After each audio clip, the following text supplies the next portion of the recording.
ഇനി ബിരിയാണി ഉണ്ടാക്കാൻ ചിക്കനും മീനും ഒന്നും വേണ്ട. നല്ല ടേസ്റ്റിൽ നല്ലൊരു ബിരിയാണി ഉണ്ടാക്കിയെടുത്താലോ. പനീറിലേക്ക് ഉപ്പ്, മഞ്ഞൾപ്പൊടി, കാശ്മീരി മുളക് പൊടി, ഗരം മസാല, കുറച്ച് ഫ്രൈഡ് ഒനിയനും ഇഞ്ചി വെളുത്തുള്ളി പച്ചമുളക് ചതച്ചതും മല്ലിയില ഇട്ടിട്ട് നമുക്കിതൊന്ന് നന്നായിട്ടൊന്ന് മിക്സ് ചെയ്തെടുക്കണേ കൈയും കൊണ്ട്. എന്നിട്ട് ഇതിലേക്ക് ഒരു 1/4 കപ്പ് തൈരും കൂടെ ചേർക്കുന്നുണ്ട്. എന്നിട്ട് വീണ്ടും എല്ലാം കൂടെ നന്നായിട്ട് മിക്സ് ചെയ്തിട്ട് നമുക്കിതങ്ങ് അടച്ചു വെച്ച് അരമണിക്കൂർ റെസ്റ്റ് ചെയ്യാൻ വെക്കാം. ഇനി ഒരു പാനിലേക്ക് കുറച്ച് നെയ്യ് ഒഴിച്ചിട്ട് നമ്മുടെ കാഷ്യൂനട്ടും അതുപോലെ തന്നെ ഉണക്കമുന്തിരിയും കൂടെ ഇട്ട് നമുക്കൊന്ന് ഫ്രൈ ചെയ്തിട്ട് കോരി അങ്ങ് എടുത്ത് മാറ്റി വെക്കാവേ.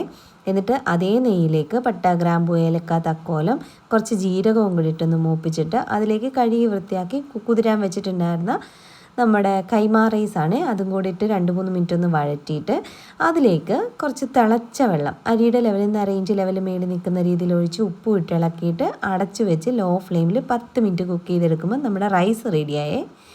ഇനി അത് മാറ്റിയിട്ട് അതേ പാനിൽ വീണ്ടും കുറച്ച് നെയ്യ് ഒഴിക്കുക. എന്നിട്ട് നമ്മൾ നേരത്തെ മാരിനേറ്റ് ചെയ്ത് വെച്ച പനീർ അതിലേക്ക് ഇട്ടിട്ട് 2-3 മിനിറ്റ് ഒന്ന് വഴറ്റി കൊടുക്കുക. എന്നിട്ട് അടച്ചു വെച്ചിട്ട് ലോ ഫ്ലെയിമിൽ ഒരു 5 മിനിറ്റ് ഒന്ന് കുക്ക് ചെയ്തെടുത്ത് കഴിഞ്ഞാൽ പനീർ റെഡിയായി കിട്ടും.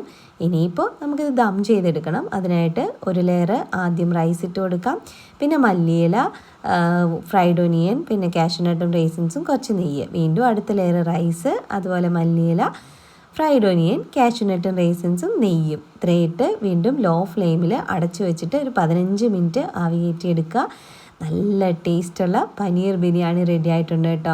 അപ്പോൾ നിങ്ങൾക്ക് ഇഷ്ടമാണോ പനീർ ബിരിയാണി? ആണെങ്കിൽ എല്ലാവരും ഒന്ന് ട്രൈ ചെയ്ത് നോക്കണേ. നല്ല ടേസ്റ്റാണ് കേട്ടോ. പിന്നെ വീഡിയോ ഇഷ്ടപ്പെട്ട് കഴിഞ്ഞാൽ ലൈക്ക് ആൻഡ് സബ്സ്ക്രൈബ് ചെയ്യാൻ മറക്കരുതേ. അപ്പോൾ ടാറ്റാ.